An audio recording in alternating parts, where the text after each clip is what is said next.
What's up, guys? I'm back for another video. Today I'm gonna be working on the 240. I'm gonna work on getting that fan controller powered up to the actual battery.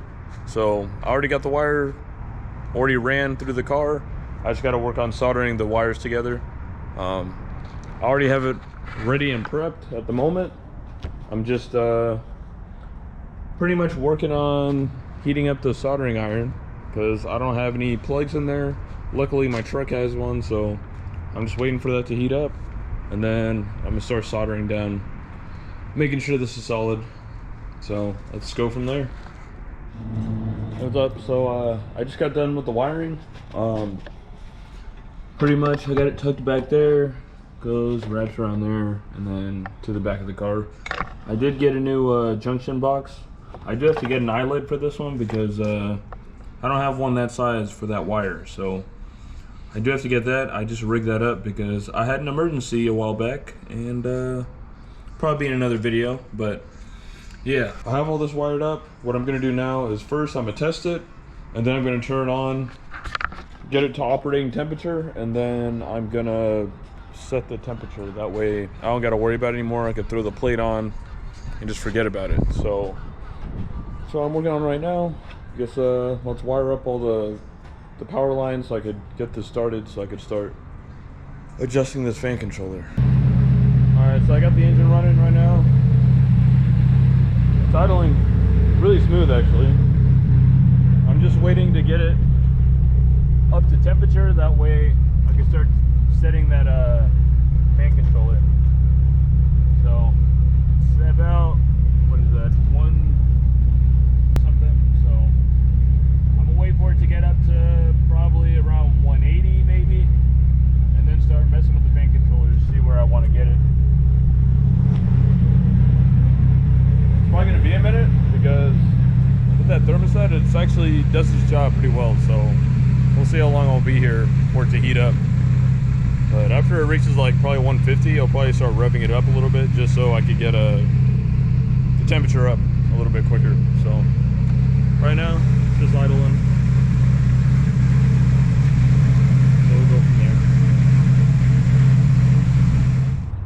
What's up? So I just got done running the engine. I just got done tuning the fan controllers, and it's almost perfect where I want it. So they turn on about 160, but it's not full power. It's like they're barely spinning at 160, and about when it hits 180 they're almost there, and then pretty much it goes up and down from there. So I'm liking that. It seems like it's staying around like when the fans turn on and they full kick, they goes all the way back down to 160. So I'm not really tripping. It's kind of where I want it to be, so I'm gonna leave it there and start working on putting the covers back on. I got the covers on, the wires kind of tidied up. I'm gonna P-clamp some of this stuff to make it look a little bit better, but for now should be good. Next thing I'm gonna work on is I'm probably gonna drive the car out, and I'm gonna clean up the garage because after so many rebuilds and grabbing stuff from the back, it's kind of turned into a mess. So I'm gonna pull it out and try to tidy it up a little bit. That way it's easier to walk around the car if I need to do anything. So I guess I'm gonna turn it on, pull this out, and then work on fixing this up.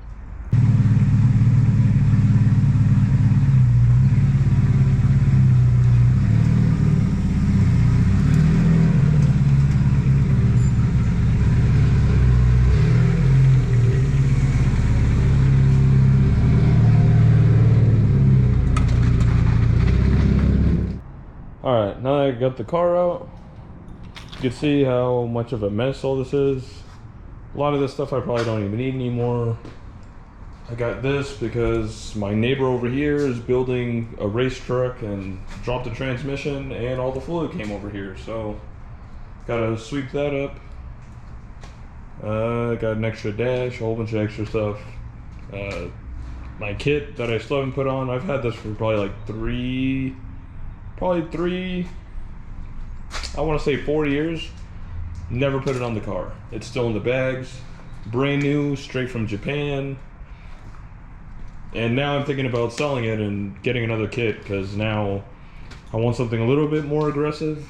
So, but yeah, I guess I'm gonna put y'all down and start trying to organize some of this stuff. All right, well, I'm finally done. Clean everything out for the most part. Try to organize the rear end of the garage because it was sticking out a good much. So hopefully that gives me a little bit more room to back up. That's it for today. I'm gonna go ahead and pull this back in, run the errands, and next time I see you, hopefully the wideband's in and we could actually go for a drive. All right, so I finally got this wiring squared away. Looks pretty solid. I just got my gauge in, so I already got that wired up. You can see here, pretty much nothing's tightened down, but all of it's wired and soldered up. I just pretty much got to test it. So come back here, turn that on real quick, turn the key. Oh shit, and look at that, it works again. So guess all I gotta do now is calibrate this damn wideband gauge. Since I have two gauges, what I'm gonna do is I'm gonna just unplug it, turn the gauge on, and connect it to the one that's outside of the wideband, or outside of the exhaust, and then plug it back into the one in the exhaust. That way I don't have to take it out and do this all over again and jack it up and take it out. So make it a little bit easier. So all right, so I got it running right now. It's just idling at the moment. It's still warming up, so it's not like idling low, but I mean, it's at 14.3 right now, which ain't bad. So it might have been the gauge the whole time. It might have just been a bad gauge that I got, because before it was running at like 22.4 at idle, so that's kind of wild. And the fact that I can smell the gas being burnt, I doubt it's that. So running good. All right, well, since I got the new gauge installed, I'm probably just gonna go ahead and change out that the wideband gauge. That way I could X out everything of that being the issue. So I'm thinking maybe it's just I got a bad kit. So I changed out the gauge, and now I'm gonna change out the actual wideband gauge. So hopefully, or the sensor. So that way I should be good for that. I already got it jacked up, and all I gotta do is probably just gonna snag this adjustable wrench and unplug it. So shouldn't be that big of a deal. Get down here. Harbor Freight.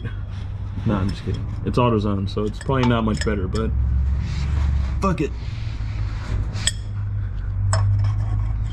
Death is my middle name, head ass.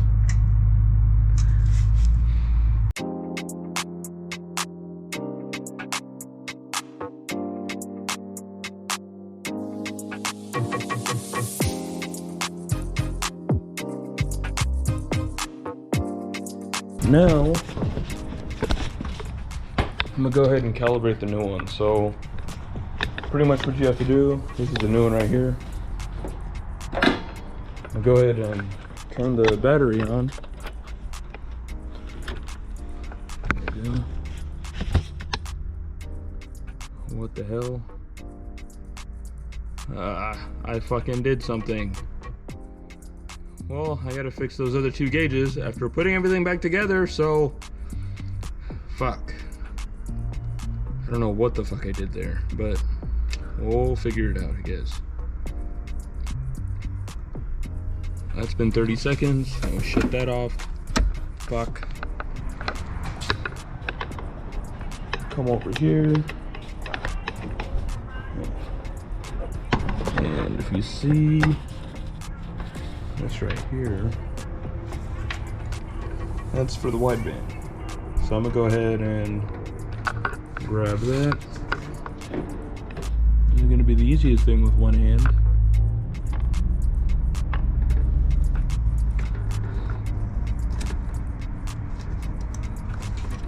That's connected, and I'm gonna turn this back on. Before that, so I don't mess up the sensor, pull that cap off. There you go. That's calibrated. Turn that off again. And pretty much unplug it, route it, and then should be good after that. Okay, so the engine's done, the wiring's done. Should be ready to actually start driving it again. Sadly, I think I might have to buy new gauges for the water temp and the oil pressure. The gauge still works, it's just the backlight's not turning on. So that's it for right now. It's working. I might drive it this weekend. Since there's not really any actual issues, it's just my backlight's not working. So as long as the gauge is reading right and I could see the temps and the oil pressure, we should be good.